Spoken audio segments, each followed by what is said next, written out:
What do most people not realize can seriously FCK you up? Anxiety.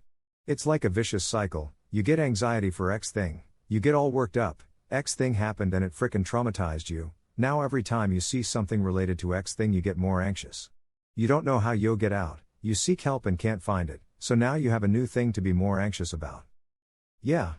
That. I tried to climb a 5,000 meters peak totally alone, without telling anyone but this nomad dude what my plans were.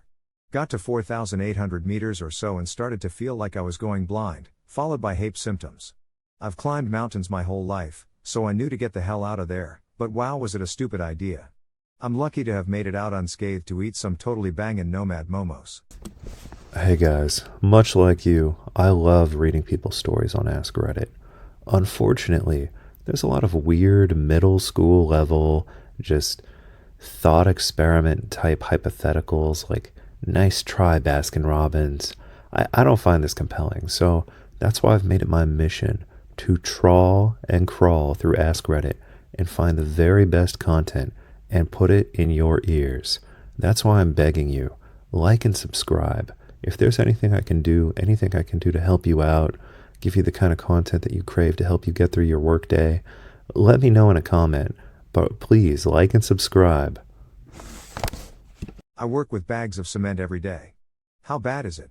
I'll breathe a little bit in when I'm sweeping and whatnot. Wow, didn't expect this to blow up like this. For context, I'm only 18 and this is my first job. I work in a Home Depot style store, it's a local chain. I work in the indoor lumber yard, and we also sell Quikrete bags. The cement dust will get everywhere, and yes, I tend to be exposed to it fairly often. I honestly didn't know about silicosis before now, but I'll look into it. Thanks for all the advice.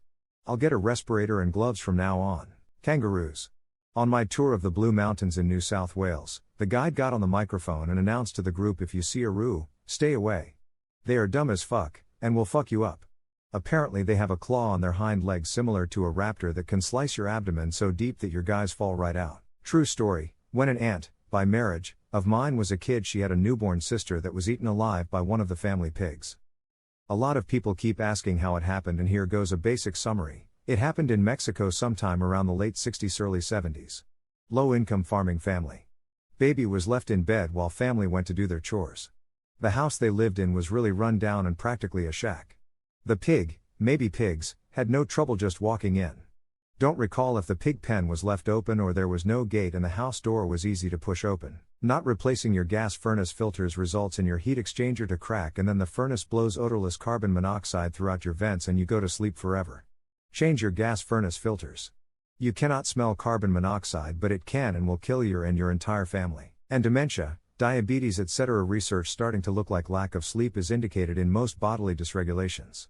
Kind of makes sense evolutionarily. Sleep is so important that we never evolved an adaptive mechanism to cope without it because we simply never went without it. If we look at food, we have the ability to convert fat into energy, mainly ketones but also gluconeogenesis for the glucose needed for the brain. Humans can fast for a year with no adverse reactions if they're fat enough, search Angus Barbieri. People also survive far longer than the 3 days we're told we need water for. I can think of several occasions where people have been pulled alive from horrific wreckages, after earthquakes etc., a week later with no access to water, so I suspect this means we've evolved some form of process for making metabolic water. Meanwhile, we have no coping mechanism for sleep. The closest would be that if we don't sleep long enough we start dreaming, hallucinating, whilst we're awake. Lack of sleep is linked to a higher all-cause mortality than obesity and smoking. And from things like diabetes and dementia, as well as work accidents from lack of concentration. This is probably the most popular comment I've ever made on Reddit. I thought something I'd said had triggered a load of people when I saw my notifications, and I'm surprised it was this one popping off. If anyone is interested more in learning about sleep, I would highly recommend Matthew Walker, PhD. He's a neurologist specializing in sleep science at UCB. I have his book and have watched most YouTube videos with him on. I'd highly advise the one he did with Andrew Huberman, another neuroscientist at Stanford. Not so, fun fact he often opens up some speeches with. A lack of sleep will put 10 years on a man in terms of the reduction of his testosterone. That is to say, a 30-year-old will have a 40-year-old's testosterone levels. And for anyone in general looking to improve themselves, I'm a big fan of Huberman's podcast. He's one of the few people who seems to have no ideological bent. I'm strictly in the keto carnivore and time-restricted feeding camps, and he mentions things I like and dislike as much as he mentions things people in the vegan community will like or dislike. Seems like a good guy and crazy smart. Some links on sleep for lazy people. Matt Walker TED Talk. Matt Walker on Dr. Rhonda Patrick's show has on-screen references to clinical studies on everything they reference. Andrew Huberman on his own. Matt Walker on Huberman's podcast. AMP, X200B. Edit 2. Turning notifications off. Sorry, tried to get back to as many people as possible and might get back to a few more later, but I got RL shit to do and this is distracting me ATM. My brother is a firefighter. He got a call a couple years ago for a guy who got attacked by a doe. He had been walking along a bike path, and unknowingly passed a fawn tucked in the tall grass just off the path. Apparently mama decided he was too close to her baby and knocked him over and started stomping on him. He kicked at the deer, and it backed up enough for him to get up and run away. He ended up with some nasty bruises and a mild concussion, and I think he had to get a few stitches, too. But bucks are the really dangerous ones. When they're in rut horny and wanting to mate, they fight with other bucks. And they're known to charge anything that moves if they're riled up enough. There's been a number of people killed by being gored on a buck's antlers. Yep. Saw a guy get an eye knocked out and another guy died after hitting his head on the curb. Also a guy that died after being in a chokehold, but like half an hour after the fight was over. It somehow collapsed his airway afterwards. Edit. You see more violence than the average person working in bars, nightclubs with drunk people over a long period of time. Someone else's trauma. Shock and direct contact with the experience often, not always, helps with the coping of that trauma. But if you're a close friend with even a hint of empathy, it still comes as a shock to the system. And we think it's silly, because how dare I feel shaken when it's them who experienced it. I need to be strong for them. Don't be fooled, you are an emotional being and can still feel deeply affected by others' trauma. Be there for them, but be mindful of your own temperament. I turned 36 this year, and I decided to focus on my physical fitness, so I bought a swim club membership. The only problem was, most of the time when I go swimming, I wind up getting an ear infection. So, it turns out that normal earplugs, they kind of irritate your ear canal, they don't really work, they don't keep the water out, but there is an amazing kind of earplug. It's called Mack's Pillow Soft Silicone earplugs that, they feel great, they keep the water out 100%, they're reusable, and they don't irritate your ear canal at all, no issues. If you've ever had a severe ear infection, you don't want to experience that again. It can permanently damage your hearing if you're unlucky. So, investing in these earplugs is definitely a good idea.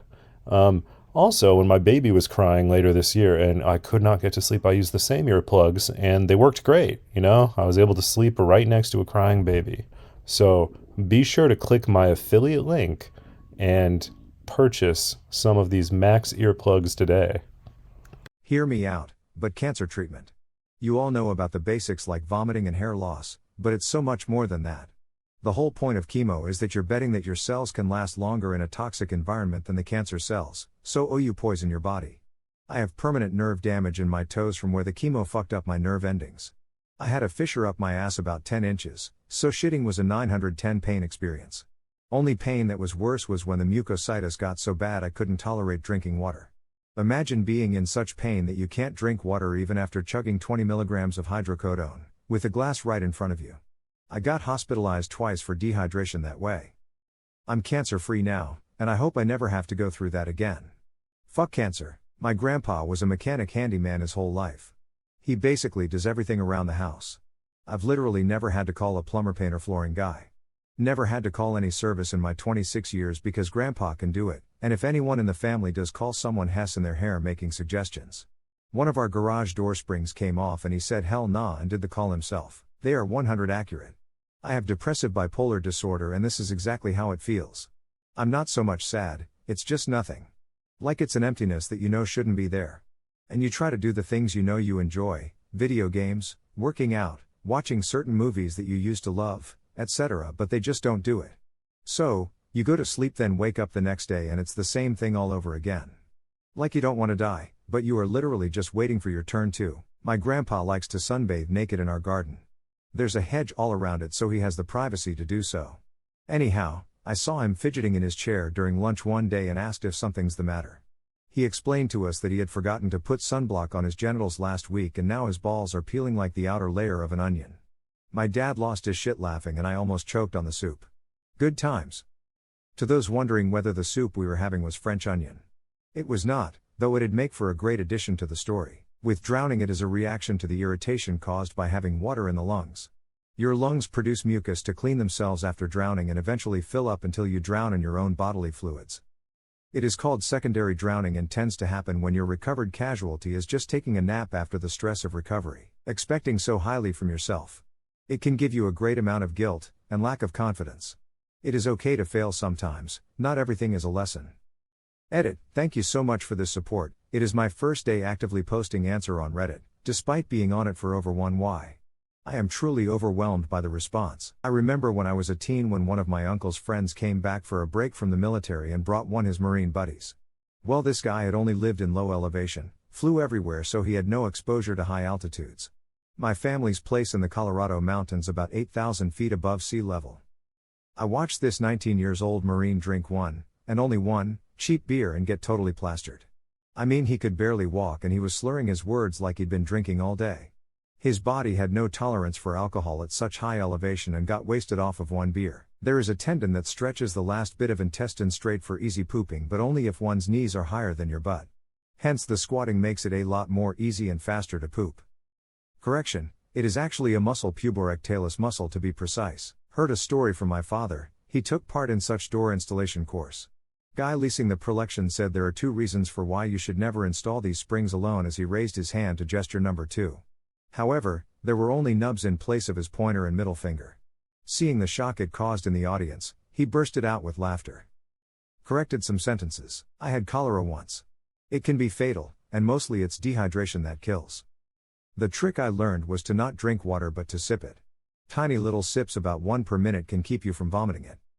Also, sounds crazy, but the doctor actually told me to drink 7-Up instead of water. He said 7-Up would help. It sounded crazy, but it was the only thing I drank that I actually kept down. This year, like I said, I'm having a midlife crisis. I've started a YouTube channel and I'm on a big health kick. One thing that I found is very easy to eat, very easy to prepare, is I heat up chickpeas with chicken broth and tikka masala. And there are 2 schools of thought about how you should eat beans. Some people believe you should buy the dry beans and soak them, but I tried that and it was a disaster. So I buy canned beans every time. And if I'm opening like 2 cans a day to be on this diet, it is a massive pain in the ass if the can has this jagged metal edge. You know, I'm worried if like little bits of metal are getting into my food, I'm going to slice up my intestines. So I found this special can opener that actually opens the can in a way that is completely safe, no metal's getting in your food, and it is 1,000 times better than any other can opener I've ever used. So if you wind up, opening a lot of cans for whatever reason, maybe you've got a cat or something, you must buy this can opener from my affiliate link. The single biggest turning point in my life. I was a junior in high school when I suffered one during football practice in October 2014. I dealt with pieces for nearly 2 years. I didn't feel fully back to normal until literally 2 weeks before I left for college in August 2016. My life would be a lot different had it not been for that concussion. Apathy, it's actually one of, if not the, worst aspects of things like depression. People see depression and they think really, really sad, mainly because that's the only part the media shows them, but apathy, that's what will get you in the end. The sadness is mostly a side effect of the apathy. It's not that you can't do something about your situation, it's that you don't care enough to do something about it, which in turn makes you sad and angry that you don't care, which in turn makes the apathy deeper. You don't care about yourself, you don't care about your health, you don't care enough to eat, to go out, to do all the things that might help you in the long run if you did them more.